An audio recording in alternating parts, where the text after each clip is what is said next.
política existem três poderes: o executivo, o judiciário e o legislativo.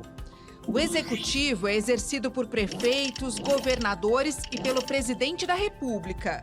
O judiciário pelos tribunais, que julgam os processos e as ações.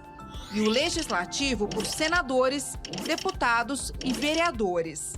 Funciona assim: em Brasília fica o Congresso Nacional, formado pelo Senado e pela Câmara dos Deputados. Lá trabalham os senadores e os deputados federais.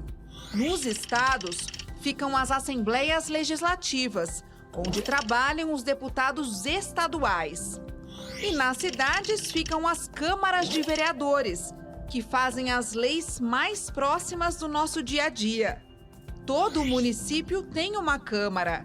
Os vereadores eleitos de 4 em 4 anos são os representantes do povo.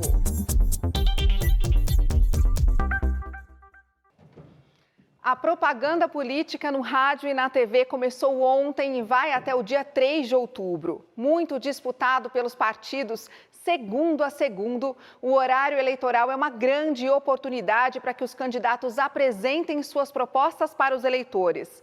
Mas o peso da televisão aberta ainda é o mesmo em tempos de redes sociais?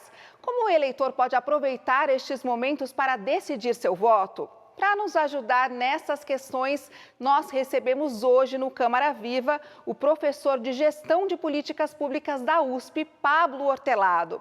Professor, que honra receber o senhor aqui. Muito obrigada pela presença. Prazer é meu.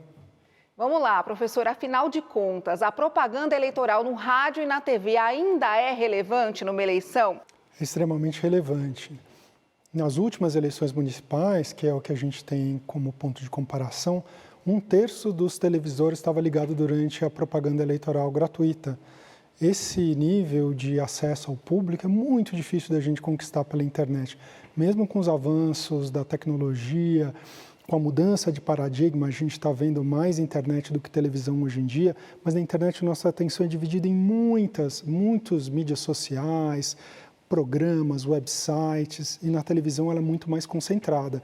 Então você consegue atingir uma audiência muito maior, que é difícil de você equiparar por meio da internet. Como é que os candidatos eles devem explorar cada uma dessas plataformas nas eleições, professor? Aí já estou incluindo também a rede social. Quem tem à disposição um tempo bom, um tempo adequado de exposição nos meios de comunicação de massa, no rádio, na TV, normalmente centram ali a sua ênfase, porque é onde eles vão atingir o maior público. E as mídias sociais é onde você faz o trabalho de guerrilha, né? O trabalho de disseminação de conteúdos específicos para grupos mais focados, né?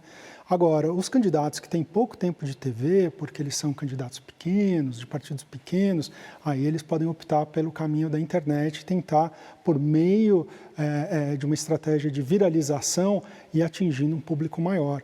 Isso tem se mostrado, pelo menos desde os anos 2010, efetivo. Teve candidatos com muito pouco tempo de TV que ganharam eleições muito importantes no Brasil. E as fake news, professor, elas se tornaram um grande problema. Quais que são as ferramentas para o eleitor identificar uma notícia falsa durante a campanha? As ferramentas para identificar durante a campanha são as mesmas para identificar fora da campanha. Esse é um problema que veio com as mídias sociais. As mídias sociais, elas se disseminam sem a participação dos editores, então não tem uma pessoa que está recebendo, fazendo a seleção e distribuindo, como acontecia nos meios de comunicação de massa. Então a gente recebe mensagens que não foram filtradas. Então a gente tem que ser duplamente atento, né? Então é importante a gente checar por meio da imprensa profissional, tradicional. Uma das características das notícias falsas é que elas são altamente alarmantes, elas são notícias assim que mudariam o rumo das coisas. Elas tratam de assuntos incendiários. E esses assuntos incendiários, se eles de fato existissem, eles seriam amplamente cobertos. E se ele não saiu nos meios tradicionais, é provavelmente porque é falso. Não existe algo que mudaria o rumo da história e que não é coberto pelos meios de comunicação tradicional.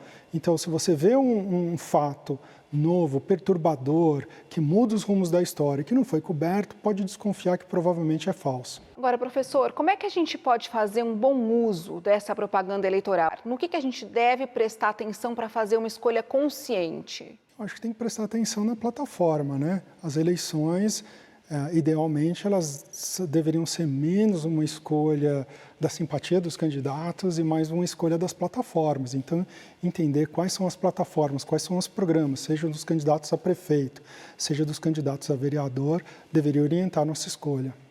Agora, no caso dos vereadores, né, como é que fica com tudo isso que a gente falou, com propaganda na TV e na rede social, aquele cara a cara nos bairros? Isso ainda é importante? Ainda é importante. Tudo é importante numa eleição, né? Então, quando a gente está falando de rádio e TV, a gente está falando de um alcance enorme. Nas mídias sociais, o alcance é menor, mas às vezes ele é mais focado para um grupo determinado. Então, fazer uma mensagem para jovens urbanos de determinado perfil, né, que você não consegue fazer na televisão quando ele chega para um grupo muito amplo e muito variado. E no cara a cara, aí normalmente a gente está concentrando a interação com o público numa determinada região. Professor, muitíssimo obrigada por todas essas respostas. Foi um prazer. A Câmara Municipal de São Paulo é a maior da América Latina e tem compromisso com a prestação de contas, a transparência e a boa política. A sua participação é essencial para esse trabalho. Acesse o site sãopaulo.sp.leg.br.